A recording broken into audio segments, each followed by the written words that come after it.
नमस्कार, जय हिंद साथियों, कैसे हैं आप सभी। आज की इस वीडियो में आप सभी का एक बार फिर से स्वागत करता हूं। भाई साथियों, आज की इस वीडियो में मैं जिस खबर के बारे में आपको बताने जा रहा हूं वो सभी माताओं पिताओं के लिए बहुत ही जरूरी है, साथ ही बहुत ही चिंताजनक भी है। और इस तरह की खबर आपको आए दिन सोशल मीडिया प्लेटफॉर्म पे, न्यूज चैनलों पे जरूर देखने, सुनने या पढ़ने को तो मिलती ही होगी। लेकिन आज एक बार फिर अपने इस चैनल की वीडियो के माध्यम से मैं सभी माता पिताओं को एक बार फिर से जागरूक करने की कोशिश कर रहा हूँ। जो माता पिता अपने बच्चों के भविष्य को बनाने के लिए उन पे पूरी जिंदगी मेहनत करते हैं, उनको संस्कार देने के लिए, अच्छी शिक्षा देने के लिए, ताकि उनके जीवन में उनके भविष्य का एक उज्जवल निर्माण हो सके, वो एक अच्छे नागरिक बन सके, एक अच्छा इंसान बन सके। लेकिन ज्यादातर माता पिता ऐसे होते हैं जिनसे लाड प्यार के चलते कहीं ना कहीं थोड़ी बहुत ऐसी कमी रह जाती है, जिसके चलते उनको अपने बच्चों के भविष्य का, यहाँ तक कि उनके जीवन का भी बड़ा खामियाजा भुगतना पड़ता है। आज की इस सच्ची घटना को शुरू करने से पहले मैं आपको कुछ उदाहरण देना चाहता हूँ। भाई साथियों, हमारे देश के प्राचीन ग्रंथों में, यहाँ तक कि प्राचीन शिक्षा प्रणाली में भी लाडन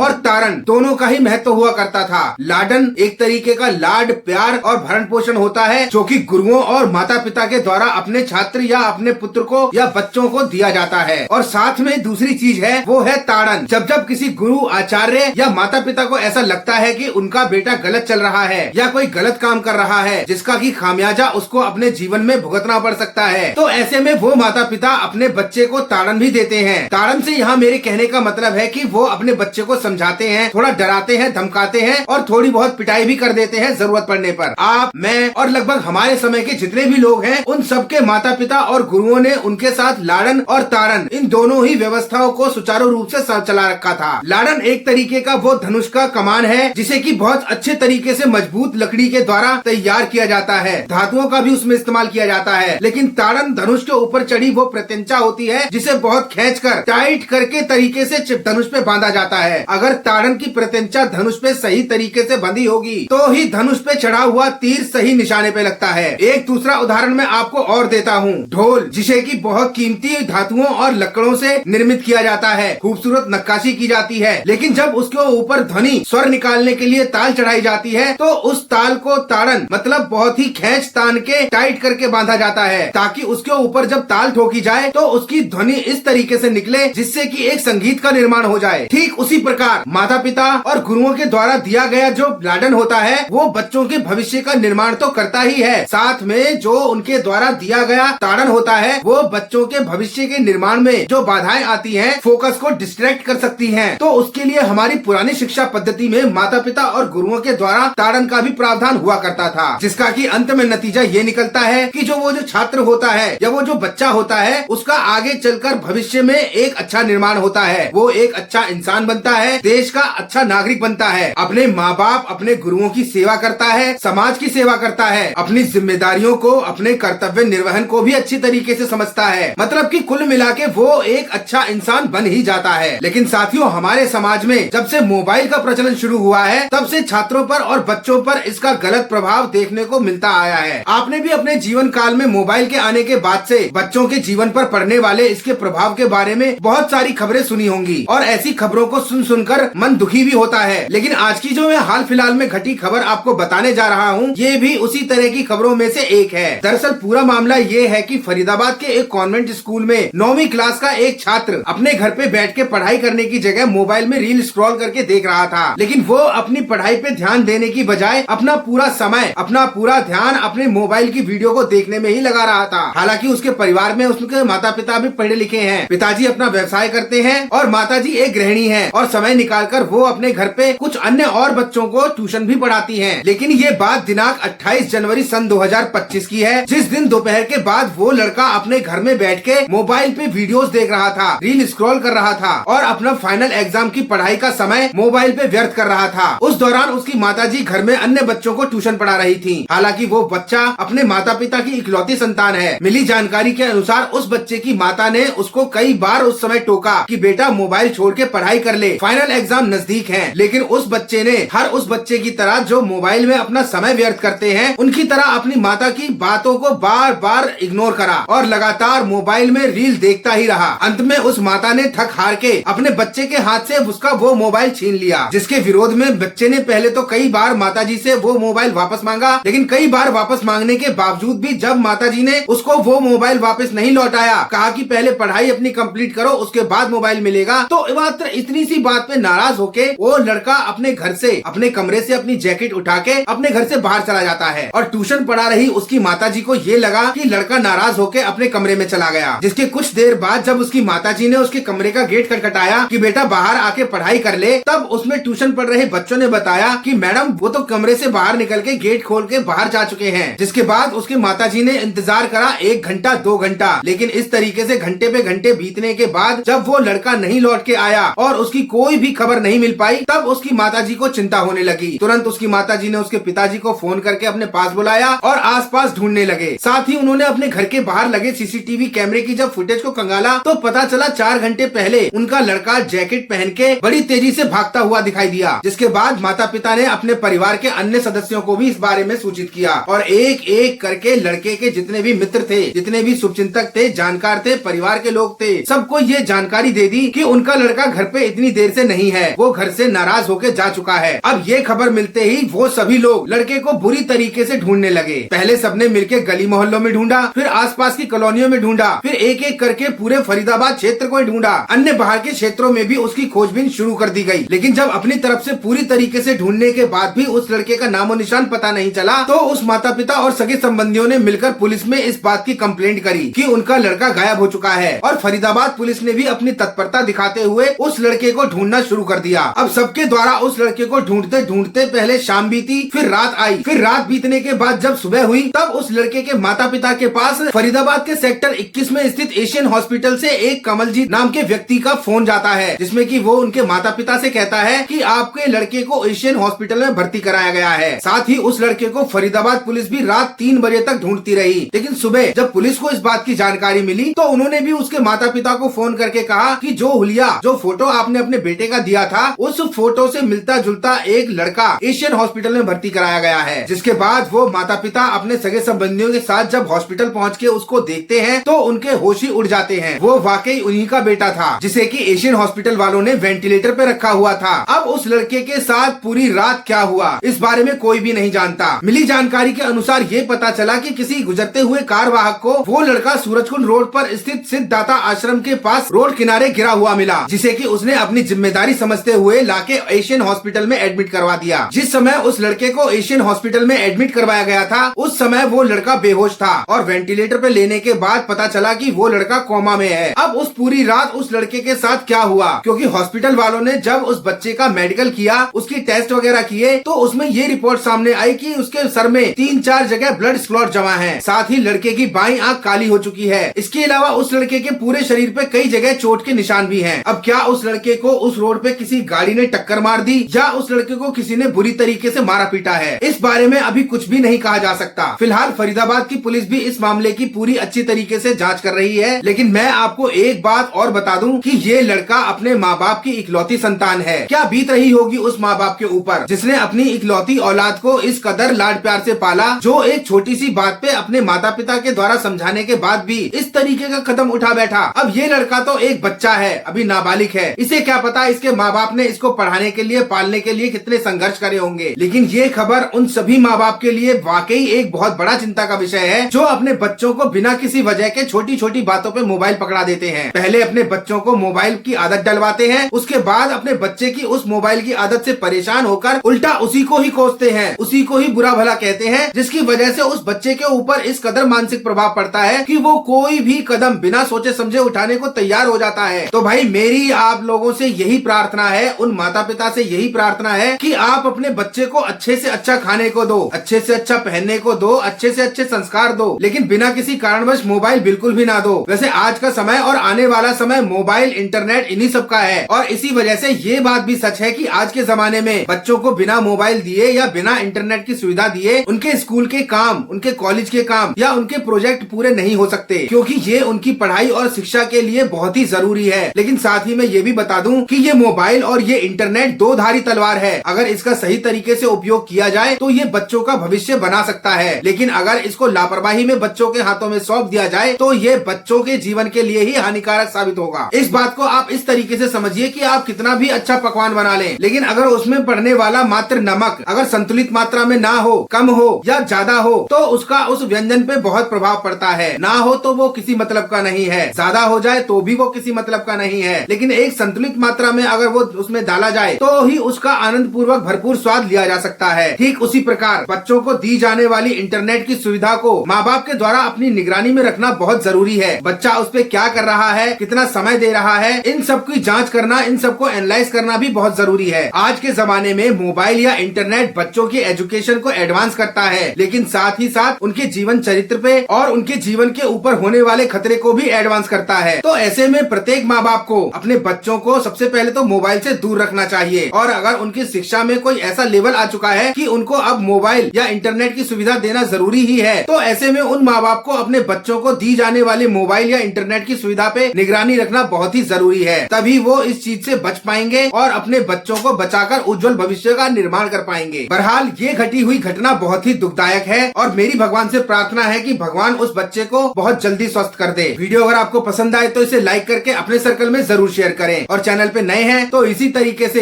पुलिस प्रशासन, कानून, नागरिकों के अधिकार और क्राइम की इन्वेस्टिगेशन से जुड़े वीडियोस देखने के लिए हमसे जुड़ें। हमारे चैनल को सब्सक्राइब करके बेल आइकन पे क्लिक करके ऑल पर भी क्लिक कर लें, ताकि इसी तरीके से हमारे आने वाले वीडियोस के नोटिफिकेशन आप तक समय समय पर पहुंचते रहें। तो मिलते हैं अगली किसी नई जानकारी भरे नए वीडियो में। तब तक आप सभी खुश रहें, सेफ रहें, स्वस्थ रहें। जय हिंद, वंदे मातरम।